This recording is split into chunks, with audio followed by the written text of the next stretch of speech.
Hi, it's Jeff Altman, the Big Game Hunter, and welcome to Career Coach Office Hours. I spend some time twice weekly answering questions from job hunters about different things that they're confronting. Let me restate that. I spend time answering questions from people. They don't have to be job hunters, although I get a lot of questions related to that, but I answer questions related to job search, hiring, management, leadership, career transition, or if someone wants some advice about a particular workplace issue. If you've got a question on one of those topics, or why the sky is blue, or anything else for that matter, put your questions into chat. I'd be very happy to answer them. Also, my website, thebiggamehunter.us. Visit the site. There's a ton in the blog to help you. Plus, you can schedule time for a free discovery call, schedule time for a coaching session with me. Find out about my courses, books, guides. There's just a lot there that will help you. It's a great resource for people. And I'm also going to remind you, I have a YouTube channel at JobSearchTV.com with more than 7,000 posts there. And it's also available as an app on Amazon. So if you've got a Fire TV or a Fire Stick, it's available there. And on another app called BingeNetworks.tv. It's a free app. My content appears there. You can watch it on more than 300 streaming services that carry BingeNetworks.tv. And I'll remind you, I also host No BS Job Search Advice Radio, which is the #1 podcast in Apple Podcasts for job search. It has been on air for almost a dozen years, more than 2,450 episodes. We're still going over 12 years later. One coach described me as hosting the OG of job search podcasting, which I think is absolutely true. I've been on for 12 years as of November 20th. So only 2 months away from the 12th anniversary. So I'll just remind you, subscribe there. It's a 5-day-a-week show. 4 of them are short, 1 is longer form. And the YouTube channel, thousands there. There's just a lot there to help you with your job search. Lastly, connect with me on LinkedIn at linkedin.com/IN/The Big Game Hunter. Now, I've got a bunch of questions that have been sent to me in advance of the show, which you can always do through LinkedIn. If we're not connected and you don't want to connect, you can always send me an email in advance of the show. I'll be happy to answer it. I want to be helpful to people because I worked in search for a long time, like more than 40 years, filled a lot of positions, have had conversations with people all over the world, and I've helped hiring managers be more effective. And I've continued on as a coach. People hire me for no BS career advice. Again, job search, hiring, management, leadership, career transitions, workplace issues. The show is a way that I do live Q&A with people because sometimes they can't afford coaching and sometimes they want to be, have something offered to them before a conversation to check me out. So I'll just remind you, if you've got a question for me, put it into chat. I'd be very happy to answer it. So here's the first question I received. During a job interview, the interviewer told me that they're sorry that this job they are going to offer me is going to distract me from my business. Does that mean I'm hired? Here's the tricky part of this.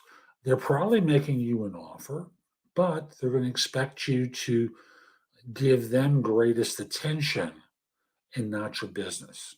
Maybe they want to hire you full time and you've been self-employed and you're interviewing for a contract assignment. Whatever it is, they're signaling that your business is going to suffer if you accept their offer. That's really what they're telling you, that you're going to have a choice to make. You're either going to work for us or you're going to be self-employed And the probability is that if they hire you, they're going to expect you to dedicate your time and effort to them and not to your business. So, yes, they're probably hiring you. Let me know how it turns out. Okay. Are there dangers in hiring people smarter than you?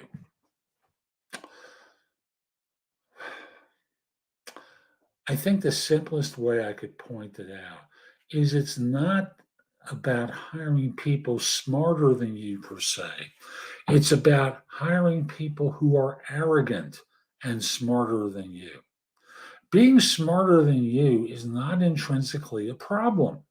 It's the personality of the individual that can be a problem, which can exist whether someone is smarter than you or not. So the real question is, are they arrogant? That's really the biggest thing from a danger perspective to be concerned about. That if they think you're not uh, someone that they can respect, their arrogance is going to get the best of them and they're going to be abusive towards you and become an organizational problem. So that's really the sole danger I see that someone can have. The rest, about being smarter than you, hey, they're working for you. So if they can't deliver and they're working for you and they're poking fun at you, that's their arrogance showing up, right? So right off the bat, I would simply say in meeting with people, I'm looking for people who are incredibly smart, who can take direction, offer input, and work well with one another. And that defines the terms of engagement that they're going to be expected to work under. So I don't think it's an issue unless you don't know how to recognize arrogance when you talk to someone.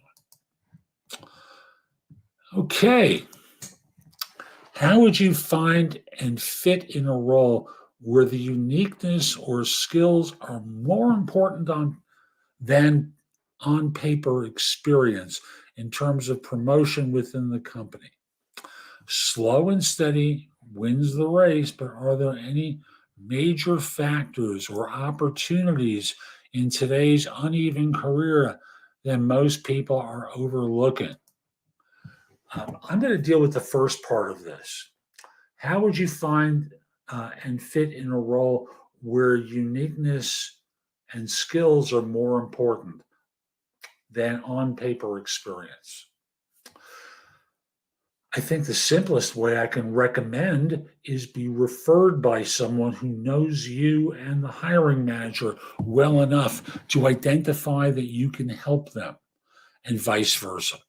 So that's really about your relationship with people and your willingness and ability to call in markers that indicate this is who I am. You know me. You have a good idea of what I'm like. Is there someone in your organization who I should be working for? Um, and in terms of overall experience, don't sweat it. It'll be fine. Okay, we got another question, and they keep on coming in. Do I need a LinkedIn profile to do LinkedIn learning? I think you could have a very basic LinkedIn profile and do LinkedIn learning. But I want to remind you that LinkedIn Learning is a paid service. So this is not a free thing. You are paying for it. So I believe it's $59 a month to have the lowest end premium service on LinkedIn. And if you're looking at this at a later date, you'll find out what the price is currently.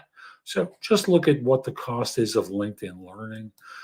I think you can just be a member on the platform and be willing to pay, and you'll be good. Okay. We've got more and more and more. How do you verify that salary cannot be negotiated after the recruiter says a number is the best offer? So I'm going to work with the assumption that this is an agency recruiter that you're talking about. And they're saying, this is it. There's no flexibility, none whatsoever. and you can either take it or leave it. I think what you do is you call the organization and the person you've been dealing with there and thank them for making an offer. Start off with that. I really would love to come to work for you, and I really appreciate you extending an offer. Could you do a little bit better on the offer? How much better? And look, I understand everyone has a budget. Originally when I interviewed, I was looking for X, and you've offered X minus Y. Could you do a touch better? Really, could you do a little bit better? Because that's going to help me financially as I join this firm. So that's the simplest way to do it. Forget about the recruiter if they're telling you that's the max number. Maybe the corporate recruiter will do a little bit better, or the hiring manager will do a little bit better. But recognize that if one of them says that's really the max we can do, that's really the max that they could do. Okay. And I'm just going to remind you, put your questions about job search, hiring, management, leadership, career transition, or advice about a particular workplace issue, put it into chat. I'd be happy to answer your questions. Also, visit my website, thebiggamehunter.us. There's a ton in the blog that can help you. Plus, you can schedule time for a free discovery call, a coaching session, find out about my courses, books, and guides. There's a lot there that will help you professionally. Let's continue on, okay? Let's see. Now, there it is. Is it possible to restrict my LinkedIn profile completely, not only from the public, but anyone who isn't the recruiter or hiring manager? No. No way to do it. Period. That's it. They want people who they can sell the platform to. Who are those people? They could be in another organization and trying to hire there. And you can say, well, that makes them a hiring manager.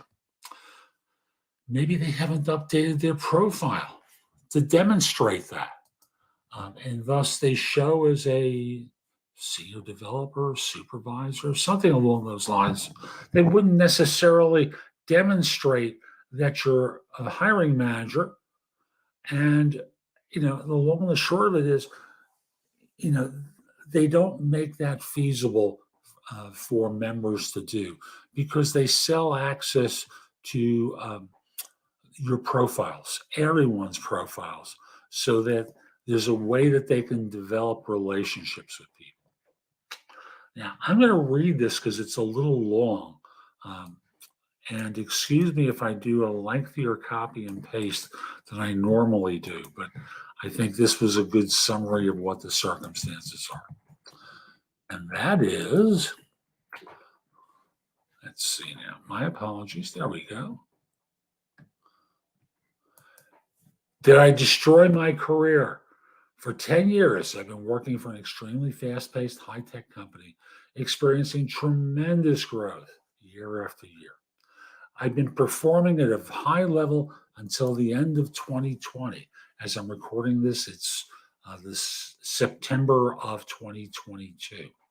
The problem is that I've dismantled my reputation at this amazing company, and they're barely able to keep their head above water.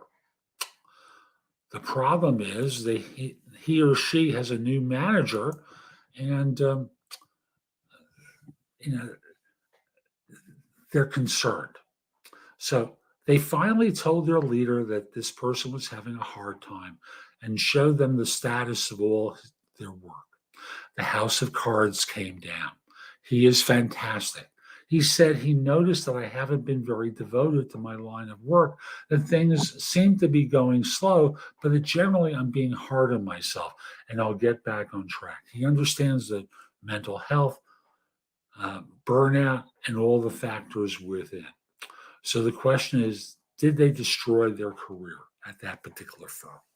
Possibly. Possibly.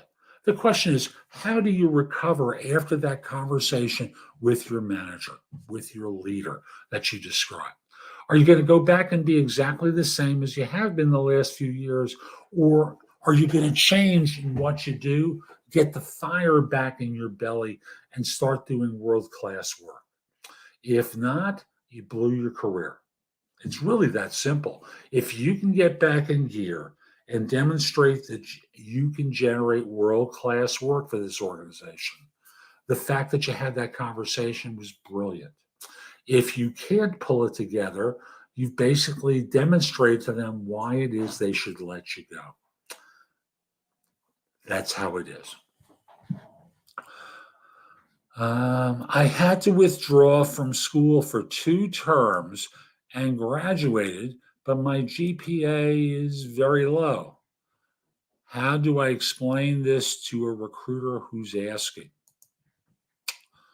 Well, simple. There are a couple of possibilities depending upon what's truthful. So here's how to present it. I joined this firm some time ago, and the problem is that I did great work for a long time. I'm sure all my reviews say that. But the fact of the matter is, I put myself in a bad position. Oh, I'm sorry, reading from the wrong question. There's the problem. I had to withdraw from school for 2 terms and return and graduate, but my GPA is low. How do I explain this to a recruiter? Easy. I joined school, and here's a couple of ways that you can explain it. Number one, I was young and immature at the time I started school, and I really didn't put in the effort, and the result showed what it deserved to show. My grades were terrible. And when I returned and had my head back in the game, my performance went a lot higher and I improved a lot. And I really loved school, but the first 2 semesters really tanked me. So I'm now in a situation where I returned to school, I graduated, and I've learned a lesson. So I think if you look at my GPA the last couple of years, it looks good. Like 3.6, 3.7, whatever it is, as long as it's not a 2 something. Okay. So basically, you explain it to them in a sincere and honest way. And that will make a huge difference because your humanity is going to be out front. And that always works. That always serves you. Okay. Let's continue on. We're having a quick chat with my manager's boss. And what could it mean? Our team manager wasn't included. That's weird, since the department manager is technically his boss. Any ideas what's going on? Yeah, they're quitting. They are quitting. And the result is they're not letting you in on the secret until the meeting. They want to see the looks on everyone's faces to see if people are surprised. Be surprised even if you knew it was coming, so that in this way, you're able to demonstrate, oh my God, and the shock and the worry and the what have you that they want to see at this particular time. So the long and the short of it is they're trying to figure out whether you're someone, they want to let everyone know at the same time about the departure of this person. Good luck. And I'm going to bring the show to a close early today. I'm feeling beat. So I'm Jeff Altman. Hope you enjoyed today's show. Visit my website again, thebiggamehunter.us. There's a ton on the blog to help you. And you can also schedule time for a free discovery call there, schedule time for coaching, find out about my courses, books, and guides. Again, the blog has a ton, and that's all available to you at thebiggamehunter.us. Also, JobSearchTV.com on YouTube. Download the app on Amazon. Watch it on BingeNetworks.tv. Subscribe to No BS Job Search Advice Radio in Apple Podcasts, Spotify, Google Play, a lot of different places for that. Lastly, connect with me or follow me on LinkedIn at linkedin.com/IN/The Big Game Hunter. Have a terrific day and be great.